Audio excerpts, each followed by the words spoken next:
하늘밥상 255번째 묵상 가난한 자와의 나눔. 오늘의 주제, 하나님은 가난한 자와 그들이 받는 대우에 대해 관심이 많으시다. 하나님은 풍성하신 분으로 세계를 풍성하게 지으셨습니다. 우리 역시 삼위일체 하나님의 형상으로 지음받아 하나님의 그 풍성하심에 참여하는 복을 받았습니다. 하나님과의 교제의 복이며 하나님의 대리자로서 충만과 정복과 다스리는 사명을 받았습니다. 씨 맺는 모든 채소와 씨 가진 모든 열매를 먹거리로 주셨습니다. 그 풍성함이 모든이란 말을 반복함으로써 강조되고 있습니다. 그러나 인간은 궁핍하게 되었습니다. 궁핍은 갈등과 다툼을 일으키고 죽음에 이르게 합니다. 그 모든 문제의 근원은 죄, 곧 생명이요 풍성하신 하나님을 반역하고 떠났기 때문입니다. 가지가 포도나무에 붙어 있지 아니하면 열매를 맺지 못하고 사람들이 그것을 모아 불에 던짐같이 피조물인 인간이 궁핍하게 된 것은 순전히 풍성하신 하나님을 떠났기 때문입니다. 광야의 이스라엘 백성들은 만나의 공급하심을 받아 살았습니다. 만나는 많이 거두어도 남음이 없고 적게 거두어도 모자람이 없는 신령한 양식이었습니다.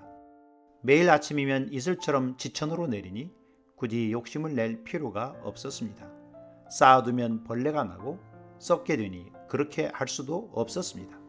만나는 부자도 가난한 자도 없게 하는 하늘 양식이었습니다. 그러나 우리의 현실의 세계는 많이 가진 자와 적게 가진 자가 엄존합니다. 자기의 필요를 충분히 채우도 남는 사람이 있는가 하면 자기의 필요를 남의 도움을 받아야 채울 수 있는 사람들이 있습니다. 부한 자와 가난한 자입니다. 하나님은 세상에 가난한 자와 부한 자가 섞여 살도록 하셨습니다. 부자로 하여금 가난한 자를 도와주어 함께 살게 하신 것입니다. 부한 자의 소유도 하나님의 것이요 하나님이 하나님의 일을 위해 맡겨주신 것이기 때문입니다. 부한 자는 당연히 가난한 자를 도울 사명이 있습니다. 가난하여 자기의 필요를 채우지 못하는 것은 하나님의 풍성하심에 반하는 것입니다.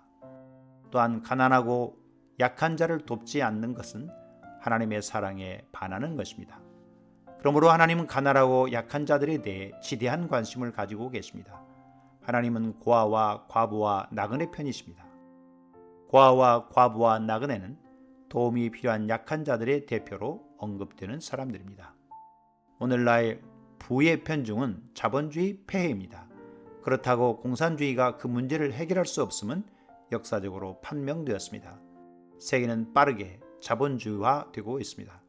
빈익빈 부익부가 심화되고 있습니다. 그러나 성경은 그렇지 않습니다. 성경의 경제제도는 안식년과 희년제도가 있어 부의 편중을 막고 대물림이 되지 않도록 하고 있습니다. 부한 자로 가난한 자를 돕도록 하여 균등을 이루게 하셨습니다. 이것이 가장 아름답게 이루어져야 할 곳이 교회입니다. 교회는 대형 교회를 지향하는 것이 보편화되었습니다. 대형 교회가 구제와 돌봄의 사역을 열심히 하고 있다고 믿습니다. 그러나 대형 교회를 지향하는 것이 근본적으로 도와야 할 작은 교회를 양산하고 도태시키는 것이 아닌지 생각해 봐야 합니다. 가난한 사람을 학대하는 자는 그를 지으신 이를 멸시하는 자요 궁핍한 사람을 불쌍히 여기는 자는 주를 공경하는 자니라. 주님, 쓸 것을 생각하여 쓸 것을 풍성케 하시는 하나님의 은혜를 누리게 하소서. 오늘도 하삼 양문지기 고재윤 목사.